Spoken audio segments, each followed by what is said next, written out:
Tu sors de la salle, lessivé, courbaturé pendant des jours, mais tes progrès sont au point mort, non existants. Et si ta plus grande erreur n'était pas de ne pas en faire assez, mais d'en faire trop, mais mal.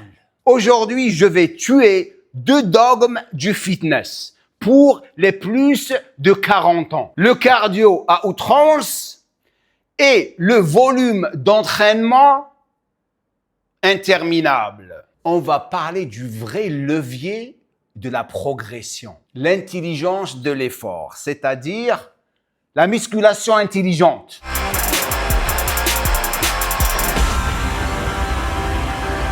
Je vous ai vus tous dans les salles de gym, que ce soit aux États-Unis, en Angleterre, en France, en Australie. Là où j'ai vécu, lorsque je vais à la salle de gym, je vois toujours ces personnes qui sont plus de 40 ans, en surpoids, qui bossent.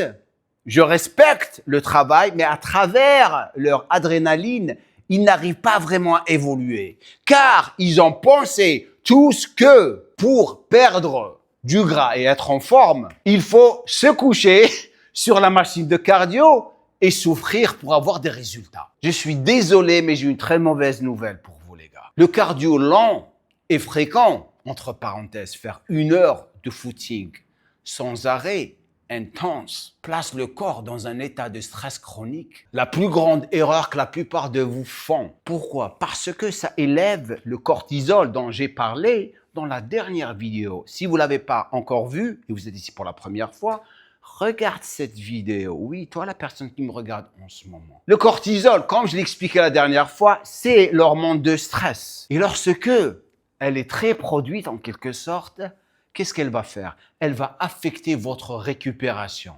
Et vous avez besoin de cette récupération si vous voulez évoluer. Que ce soit dans une prise de masse ou dans une perte de poids. Votre cas, la plupart du temps, si vous faites 5 heures de cardio comme des malades mentaux, c'est pour perdre du gras, on est d'accord. Si le cortisol augmente, il va y avoir encore plus de gains de gras, spécialement dans une section corporelle spécifique. Votre bite, la graisse viscérale. Donc ça s'empire pour vous. Donc ce manque de récupération va définitivement vous conduire à un surentraînement. Et ce surentraînement, qu'est-ce qu'il va causer?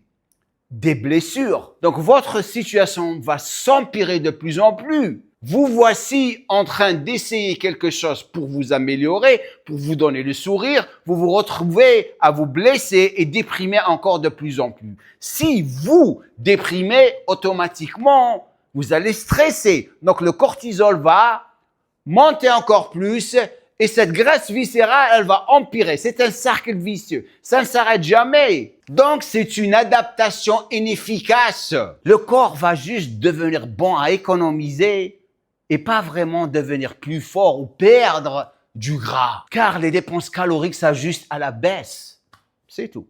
Avant de passer au deuxième piège, car celui-là c'est le premier, posez cette vidéo maintenant. Et dans la section des commentaires, dites-moi si vous êtes tombé dans ce piège. C'est-à-dire, vous vous êtes tellement surentraîné car vous étiez désespéré et vous vous êtes blessé. Maintenant que vous l'avez fait, on va passer au deuxième piège.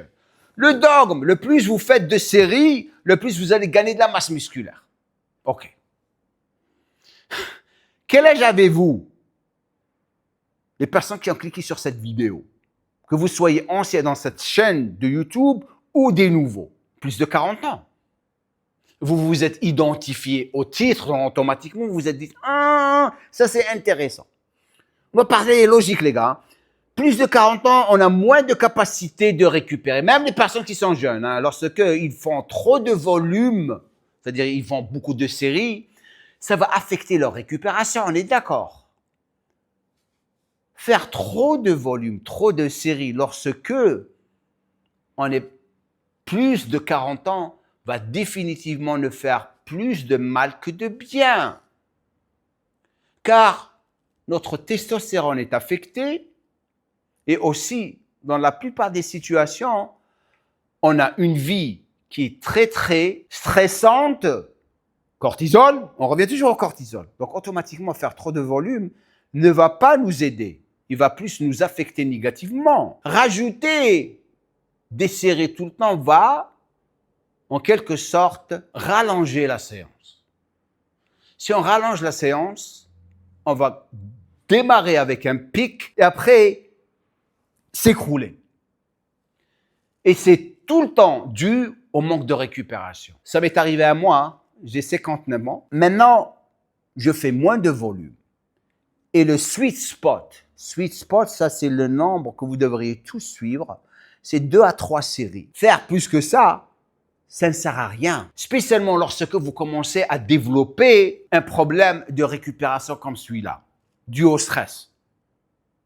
Donc, 2-3 séries par exercice dépendra aussi du nombre d'exercices dans la séance. Lorsque je parle de 2 à 3 séries, c'est des séries qualité, hein, pas 6 séries complètement bâclées. Car à chaque fois que vous vous entraînez, maintenant que vous avez appris ça, il faut penser à ça. Ma testo n'est pas la même comme auparavant. Je sais que ça me prend plus de temps pour récupérer. Et je le remarque à travers mon sommeil et ma façon de voir les choses durant la journée, au travail, partout. Si vous avez un brouillard, vous oubliez les choses. Ça, c'est un problème de testo. Tant qu'on est sur le problème de testo, maintenant, les personnes qui ne l'ont pas encore fait, téléchargez mon PDF, un guide de décryptage de testo. Vous allez tout comprendre. Ça va vous donner des étapes spécifiques sur les choses que vous devriez faire et pourquoi vous êtes dans cette situation. Spécialement si vous avez le bide, une graisse viscérale qui tue complètement la vie d'un homme. Même les jeunes qui me regardent en ce moment, si vous êtes ici, vous vous regardez comme ça, vous n'avez pas de graisse, attendez-vous à l'avoir dans pas longtemps. Parce que le plus vous évoluez, si vous ne faites pas les choses proprement, bien sûr, vous allez l'avoir. Et lorsque vous avez une graisse viscérale, sérieusement, vous pouvez poser cette question aux personnes qui l'ont. C'est horrible. On perd notre manhood. Manhood. Dans la première section, bien sûr, on a parlé du cardio. Le cardio est toujours lié à la perte de gras. Lorsque on commence à parler de volume, c'est toujours lié à la masse musculaire.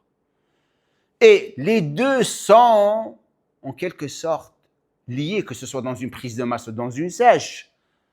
Si vous avez plus de 40 ans, votre but, c'est de vraiment changer votre composition corporelle, gagner de la masse musculaire et perdre le gras. Donc, il y a certains points de travail que vous devriez suivre. Si vous ne les faites pas, vous allez revenir en arrière de plus en plus. Avant de continuer, si vous êtes ici pour la première fois, bienvenue chez moi.